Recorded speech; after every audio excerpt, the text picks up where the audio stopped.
नमस्कार दोस्तों, मैं आपका अपना आरडी सर स्वागत करता हूं आप सभी का रेप्लिकॉन एकेडमी के यूट्यूब चैनल पर। दोस्तों, आज हम बात करेंगे बायनोमियल क्लासिफिकेशन के बारे में।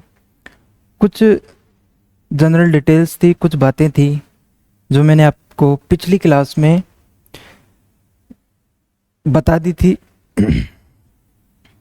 उन बातों को ध्यान रखते हुए आज हम स्टार्ट करेंगे बायनोमियल क्लासिफिकेशन।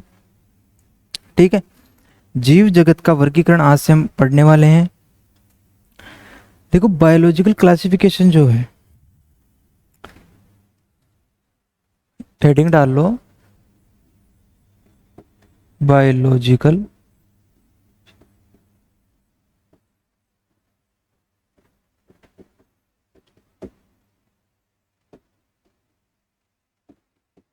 क्लासिफिकेशन। ठीक है,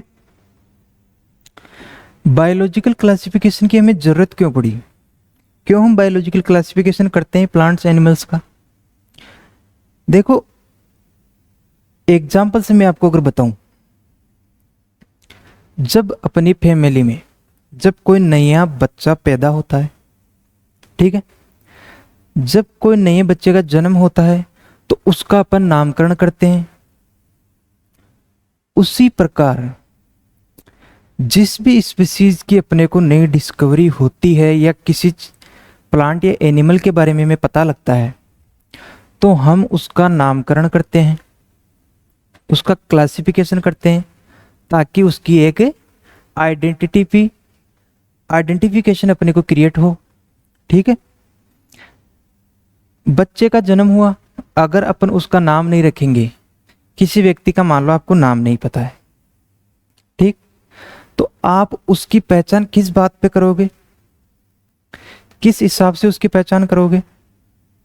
तो सीधा सा अर्थ इस बात का ये हुआ कि किसी भी स्पीसीज की, प्लांट या एनिमल की पहचान करने के लिए, भविष्य में उसके बारे में अपने को पता लग रखना हो या किसी अदर स्पीसीज का उसके द्वारा अपने को उसकी डिस्कवरी करनी हो, तो जरूरत पड़ती है किसकी?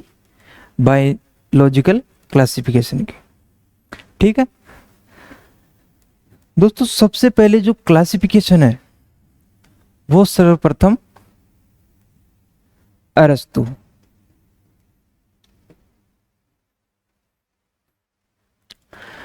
अरस्तु ने सबसे पहले साइंटिफिकली बायोलॉजिकल क्लासिफिकेशन दिया। उन्होंने ये इस बेसिस पे दिया कि वो एनिमल्स या वो स्पीसीज जिनमें ब्लड का कलर कैसा हो? रेड। ठीक है, एक कैटेगरी में रखा उन्होंने कि ऐसे एनिमल्स जिनमें ब्लड का कलर क्या हो? रेड हो। दूसरी कैटेगरी रखी उन्होंने जिनमें ब्लड का कलर रेड के अलावा कोई सा भी कलर हो। तो इस हिसाब से उन्होंने दो कैटेगरी में डिवाइड किया किसको? एनिमल्स को। सबसे पहले किसने किया? अरस्तु ने। इसके बाद में father of botany Theophrastus.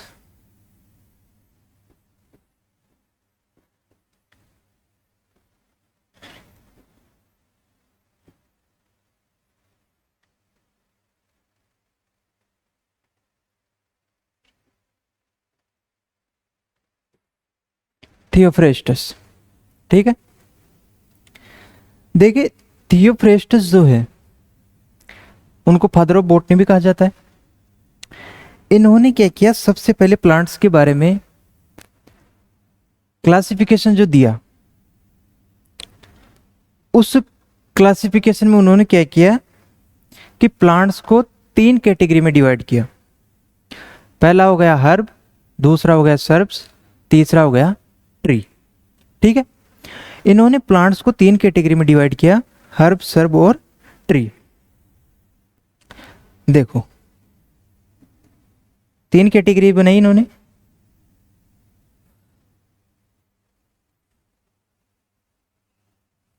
Herb, SERB और ट्री। ठीक है, तीन कैटेगरी में इन्होंने डिवाइड किया किसको, प्लांट्स को। तो सबसे पहले जो क्लासिफिकेशन दिया, साइंटिफिक क्लासिफिकेशन, वो दिया एरिस्टोटल ने।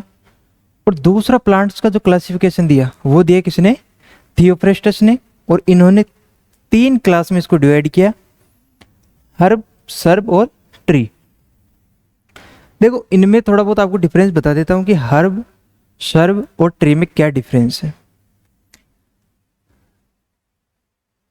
देखो जो हर्ब है, अब हर्ब का मतलब समझना आप, हर्ब का मतलब होता है कि शाकीय पादप। शाकीय पादप यानी गेहूं हो गया,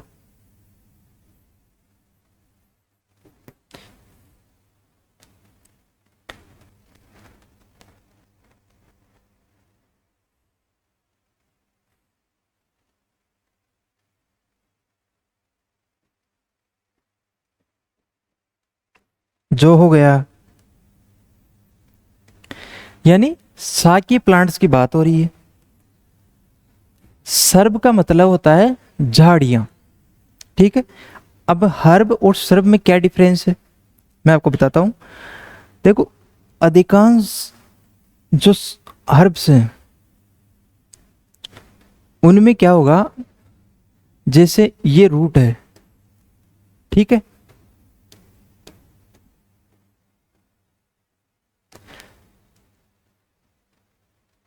इस पॉइंट से, रूट वाले पॉइंट से एक स्टेम का निकलेगा यहां से, या एक स्टेम की उत्पत्ति होती है कहां से, रूट वाले पार्ट से।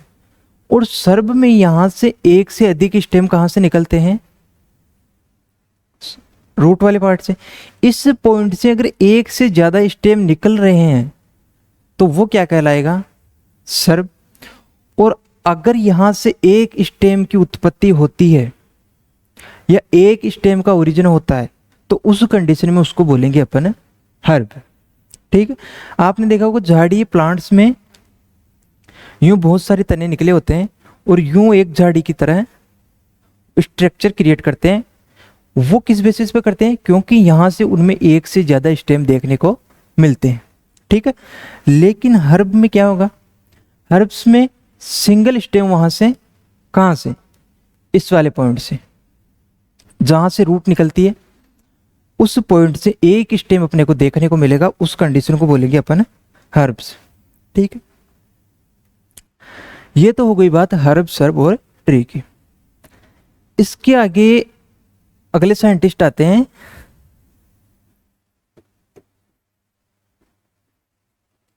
APD Candolle. ठीक है, देखो एपीडी जो कैंडोल है,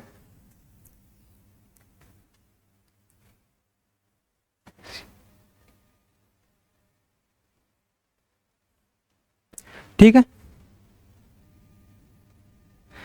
एपीडी कैंडोल है, उन्होंने क्या किया, इन्होंने क्लासिफिकेशन दिया एबीसीडी के बेसिस पे। ठीक है, इन्होंने जो क्लासिफिकेशन दिया वो अंग्रेजी वर्णमाला के बेसिस पे दिया।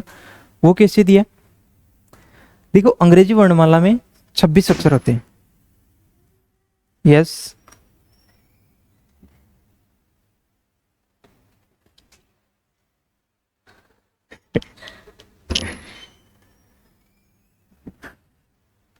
एपीडी कैंडोल ने क्या किया, जो अंग्रेजी वर्णमाला के 26 अक्षर हैं उनके बेसिस पे इन्होंने क्लासिफिकेशन दिया। लेकिन इस क्लासिफिकेशन में देखो इन्होंने जो क्लासिफिकेशन दिया वर्णमाला के बेसिस पे, सिंपल सी बात करूं तो एबीसीडी के बेसिस पे। ठीक है, एबीसीडी के बेसिस पे इन्होंने जो क्लासिफिकेशन दिया वो इसलिए पॉपुलर नहीं हो पाया या काम में नहीं आ पाया। इसकी कमी क्या थी, वो ये थी कि स्पीसीज की संख्या बहुत ज्यादा है। उस कंडीशन में अगर एक प्रोनाउन की बात करूं, ए ले लो या बी ले लो या सी ले लो, किसी भी पर्टिकुलर अक्षर की मैं बात करूं तो उसमें बहुत सारी स्पीसीज अपने को देखने को मिलती है। उस कंडीशन में उनमें डिफरेंस करना एक बहुत बड़ी चुनौती थी उस टाइम पे। इसलिए एपीडी कैंडोल का जो क्लासिफिकेशन है वो पर्टिकुलर एक एरिया, कोई भी पर्टिकुलर एरिया की स्पीसीज को अपन क्लासिफाई करें तो उस कंडीशन में अपने को कौन सा क्लासिफिकेशन काम आएगा, एपीडी कैंडोल का। ठीक है,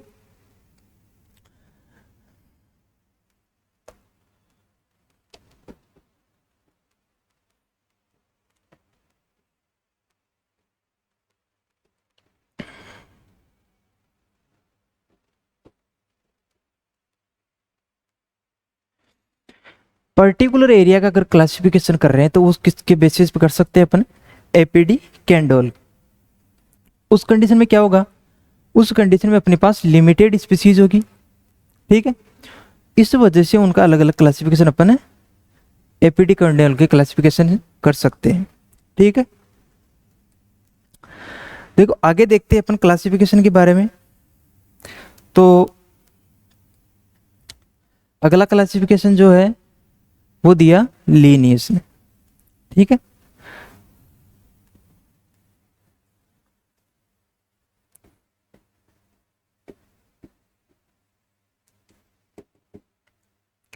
लीनियस का जो क्लासिफिकेशन है समझना आप,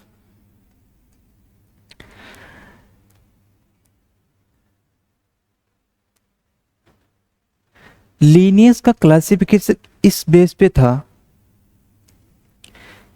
कि उसके जो रिप्रोडक्टिव कैरेक्टर्स हैं उसके बेसिस पे लीनियस ने क्लासिफिकेशन दिया किसका, प्लांट्स और एनिमल्स, सॉरी प्लांट्स का। ठीक है, जो जर्मिनेटिव ऑर्गन्स है, ठीक है, जो जनन अंग है, जैसे अलग अलग प्लांट्स में आपको पुंकेसर की जो लेंथ है वो अलग अलग देखने को मिल जाएगी। ओवरी की जो शेप साइज है वो अलग अलग देखने को मिल जाएगी। तो ये क्या है, ये है जनन अंगों के कैरेक्टर्स। उसके बेसिस पे लीनियस ने क्लासिफिकेशन दिया और इन्होंने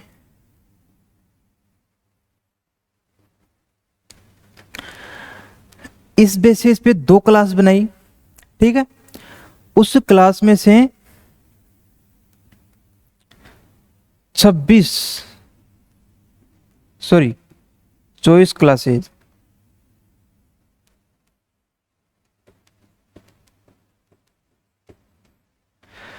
चॉइस क्लासेज दी, दो कैटेगरी में डिवाइड किया। चॉइस क्लास थी जिनमें से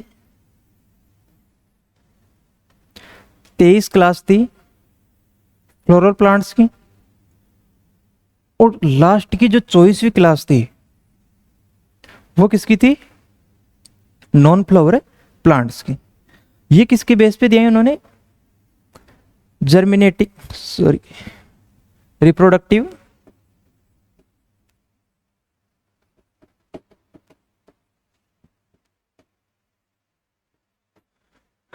रिप्रोडक्टिव ऑर्गन्स के बेसिस पे कितनी क्लास में डिवाइड किया इन्होंने, 24 क्लास में डिवाइड किया।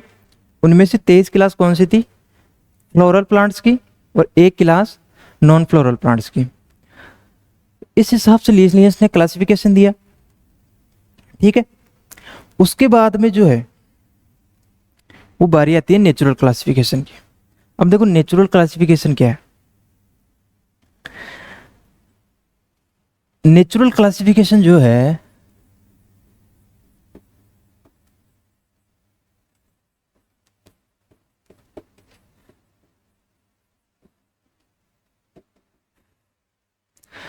नेचुरल क्लासिफिकेशन इस बेसिस पे दिया जाता था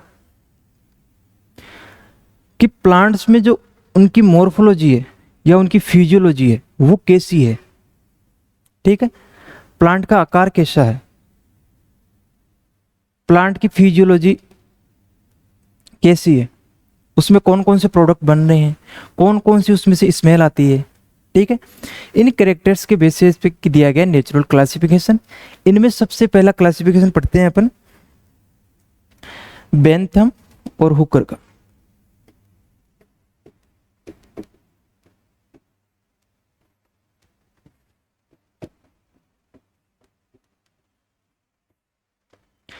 ये दो साइंटिस्ट थे जिन्होंने क्लासिफाइड किया प्लांट्स को।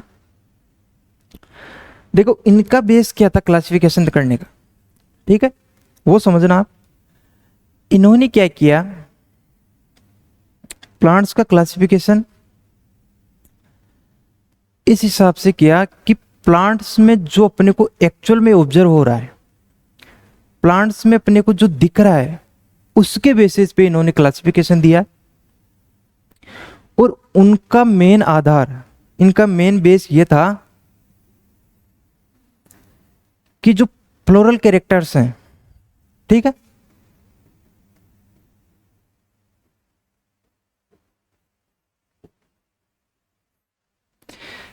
किसी भी प्लांट के फ्लोरल कैरेक्टर्स कैसे हैं,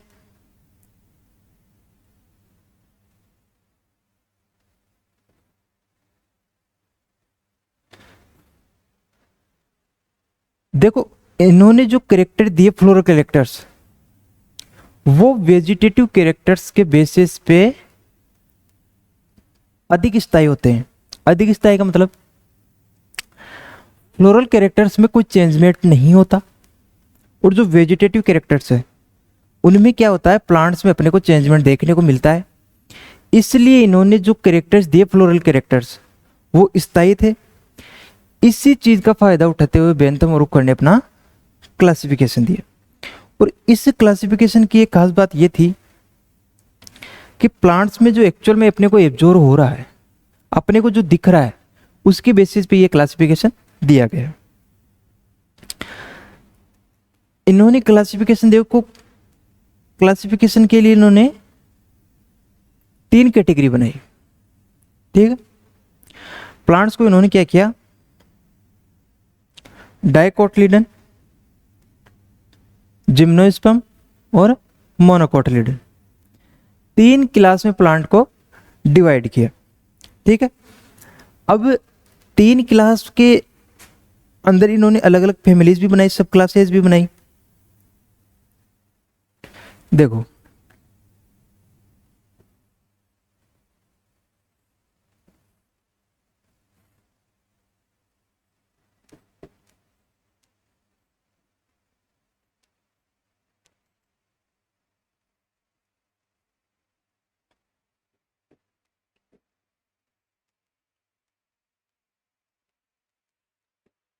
डाइकोटिलीडन,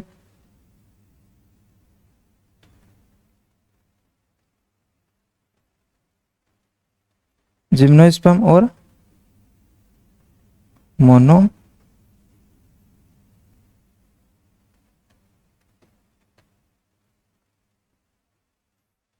मोनोकोटिलीडन, 3 कैटेगरी बनाई इन्होंने, ठीक है। डाइकोटिलीडन,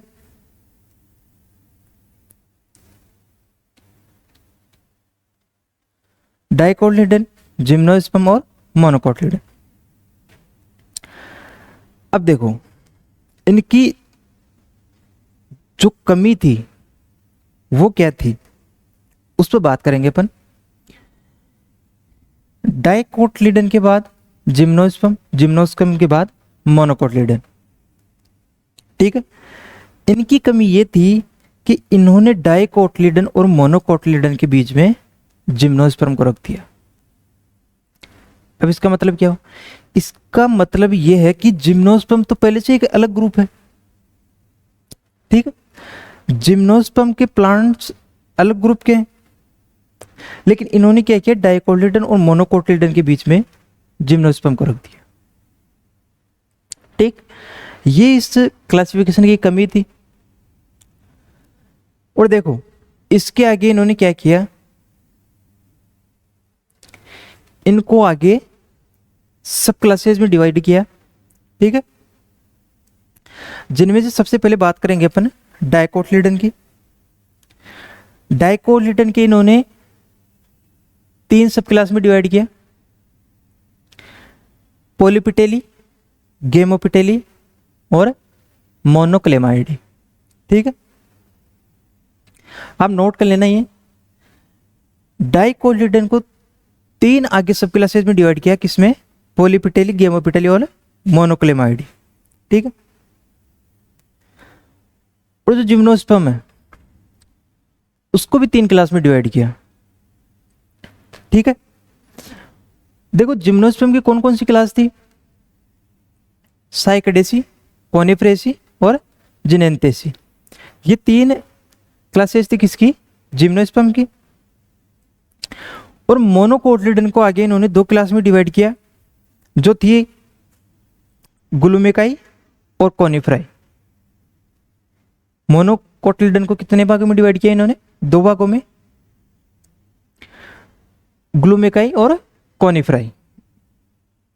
ये क्लासिफिकेशन दिया किसने? बेंथम और हुकर ने। देखो बेंथम और हुकर का क्लासिफिकेशन आज भी जितने भी हर्बेरियम हैं उनमें इसी क्लासिफिकेशन का यूज किया जाता है। इसी के बेसिस पे प्लांट्स का अरेंजमेंट अभी भी अपन पूरे वर्ल्ड में जितने भी हर्बेरियम हैं उनमें किया जा रहा है। मैंने आपको बताया था कि इसका सबसे बड़ा बेनिफिट यही था कि प्लांट्स में जो एक्चुअल में अपन जो कर रहे हैं, अपने को जो दिख रहा है, अपन जो प्लांट में डायरेक्ट देख पा रहे हैं, तो उसी के बेसिस पे इन्होंने बेंथम और हुकर ने क्लासिफाइड किया था प्लांट को। और इसी के लिए इस क्लासिफिकेशन को आज तक अपन यूज कर रहे हैं, किसमें?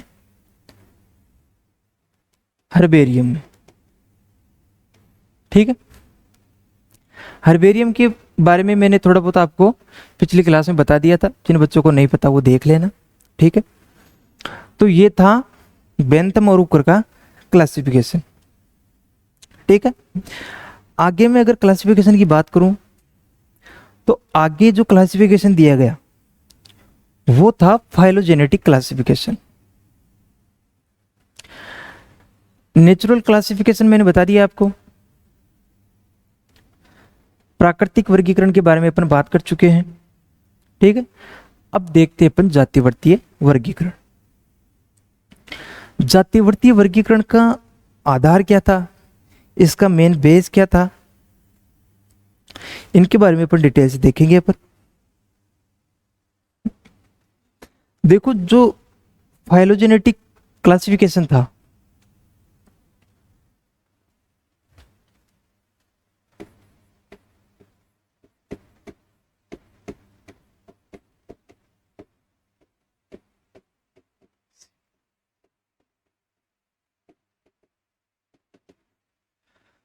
फाइलोजेनेटिक क्लासिफिकेशन क्या था? इस क्लासिफिकेशन का बेस ये था कि कोई भी प्लांट के अंदर उसके डेवलपमेंट और उसके रिप्रोडक्टिव कैरेक्टर्स कैसे हैं, ये बेस बना के क्लासिफिकेशन दिया गया, फाइलोजेनेटिक क्लासिफिकेशन। इनमें सबसे पहला क्लासिफिकेशन जो है उसकी बात करेंगे अपन, आइकलर का क्लासिफिकेशन। ठीक है, पादप किंगडम का सबसे बड़ा क्लासिफिकेशन था किसका? ओसवाल्ड टिप्पो का। ओसवाल्ड टिप्पो एक साइंटिस्ट थे, उन्होंने क्लासिफिकेशन दिया प्लांट्स का, और इनका क्लासिफिकेशन जो है वो प्लांट किंगडम का सबसे बड़ा क्लासिफिकेशन माना गया है। ठीक है, और ये क्लासिफिकेशन जो है वो है फाइलोजेनेटिक। इसके आगे बात करूं मैं, जो प्रथम फाइलोजेनेटिक क्लासिफिकेशन है वो दिया गया था आइकलर के द्वारा, जिसको अपन बोलेंगे आइकलर का क्लासिफिकेशन। इसके अलावा एंगलर और प्रेंटल का क्लासिफिकेशन भी जो है, इनके बारे में अपन को ज़्यादा डिटेल से देखने की जरूरत नहीं है, इसके आगे आपको नहीं पूछेगा। देखो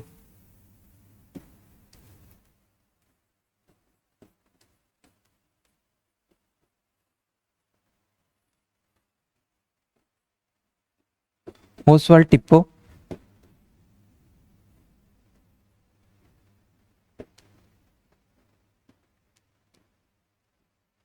आइकलर, एंगलर और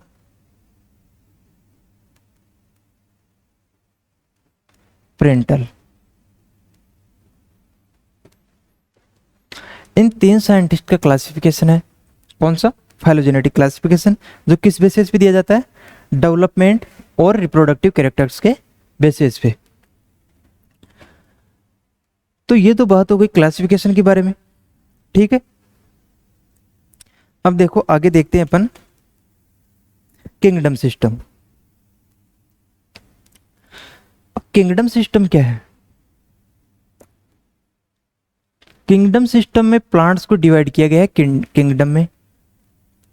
प्लांट्स हो गए, एनिमल्स हो गया, बैक्टीरिया हो गया, जितनी भी डिस्कवरी हुई है स्पीसीज की, चाहे वो प्लांट हो, एनिमल हो, बैक्टीरिया हो, फंजाई हो, उनका क्लासिफिकेशन किया गया है किंगडम में।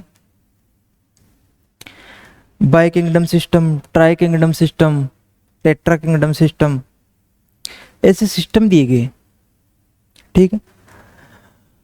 लेकिन अपन ये पढ़ने वाले हैं 5 किंगडम सिस्टम। अब 5 किंगडम सिस्टम क्या है? जिसको बोलते हैं अपन पंच जगत प्रणाली। 5 किंगडम सिस्टम में जो है, ये सिस्टम दिया गया किसके द्वारा? आर.एच. व्हिटेकर के द्वारा। और उन्होंने क्या किया कि वर्ल्ड में जितने भी जो स्पीसीज है उनको 5 किंगडम में डिवाइड किया गया, ठीक है।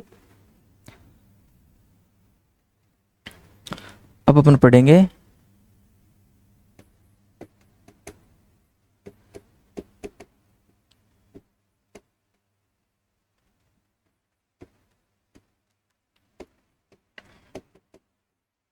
Five kingdom system. देखो 5 किंगडम जो सिस्टम है वो दिया गया आर.एच. व्हिटेकर।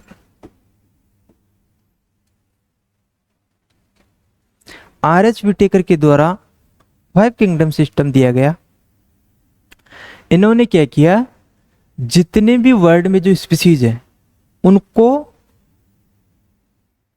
5 किंगडम में डिवाइड किया गया। सबसे पहला जो है वो है मोनेरा, दूसरा है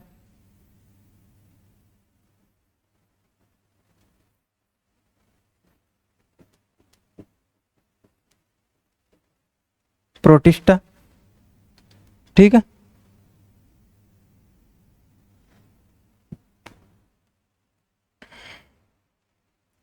पहला हो गया मोनेरा, दूसरा हो गया प्रोटिस्टा, तीसरा है फंजाई, चौथा है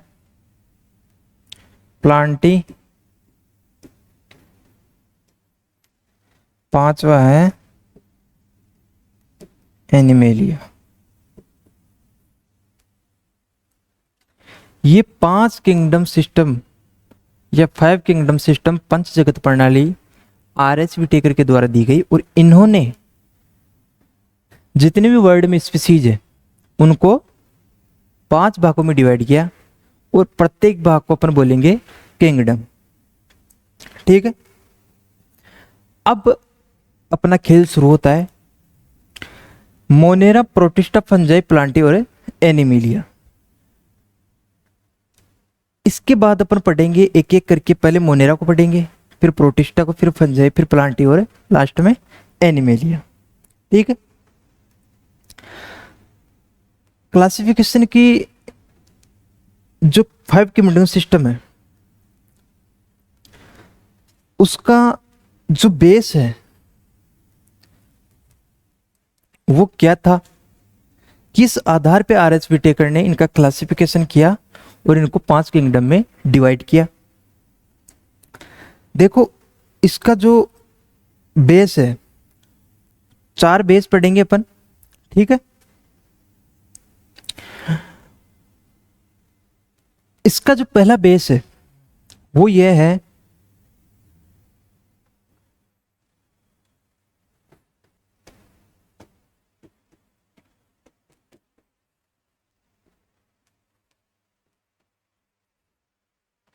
कॉम्प्लेक्सिटी ऑफ सेल। ठीक है, कोशिका की जटिलता, इसका मतलब समझो आप। कोशिका की जटिलता का मतलब यहाँ यह है कि कोई भी ऑर्गेनिज्म प्रोकैरियोट है या यूकैरियोट, या उस ऑर्गेनिज्म की जो सेल है उसमें ऑर्गन प्रेजेंट है या नहीं। अगर ऑर्गन प्रेजेंट है तो वो क्या होगा, यूकैरियोट, अगर नहीं है तो प्रोकैरियोट। तो इसका जो रिजल्ट है कॉम्प्लेक्सिटी ऑफ सेल का, वो यही है कि सेल प्रोकैरियोट है या यूकैरियोट।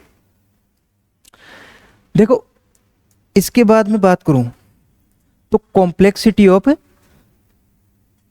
सेल हो गया, दूसरा है कॉम्प्लेक्सिटी ऑफ ऑर्गेनिज्म। ठीक है, कॉम्प्लेक्सिटी ऑफ ऑर्गेनिज्म का मतलब क्या है?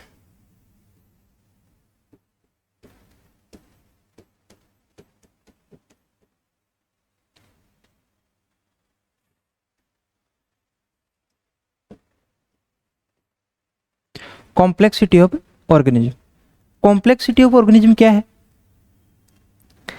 कॉम्प्लेक्सिटी ऑफ ऑर्गेनिज्म का मतलब यह है कि कोई भी ऑर्गेनिज्म एक कोशिकी है या बहुकोशिकी, यूनिसेलुलर या मल्टीसेलुलर, इसके बेसिस पे क्या दिया गया, कॉम्प्लेक्सिटी ऑफ ऑर्गेनिज्म।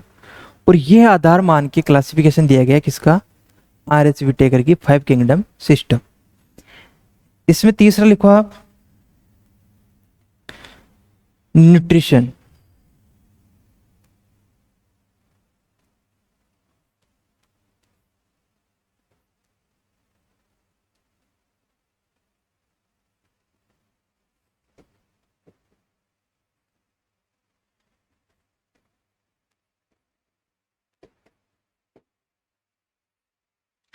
उसका न्यूट्रिशन कैसा है, ऑर्गेनिज्म का न्यूट्रिशन कैसा है, इसका मतलब क्या हुआ? इसका मतलब इस बात से है कि ऑर्गेनिज्म ऑटोट्रोप है या हेटेरोट्रोप। ऑर्गेनिज्म स्वपोषी है या विषमपोषी, इस बेसिस पे उन्होंने क्लासिफाइड किया प्लांट्स को।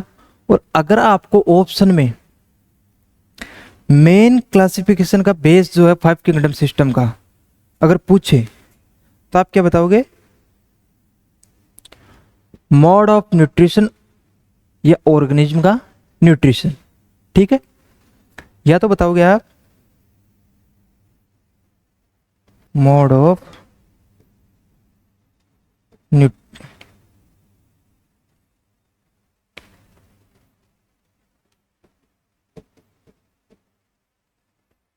मोड ऑफ न्यूट्रिशन या ऑर्गेनिज्म का न्यूट्रिशन।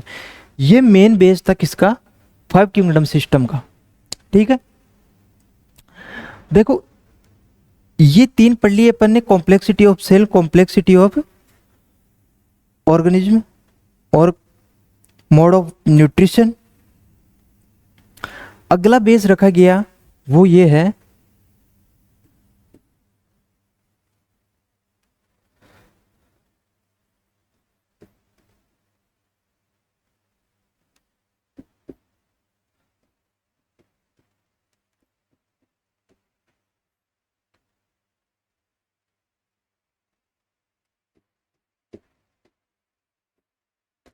कि किसी भी ऑर्गेनिज्म में जो रिप्रोडक्शन है वो सेक्सुअल है या एसेक्सुअल।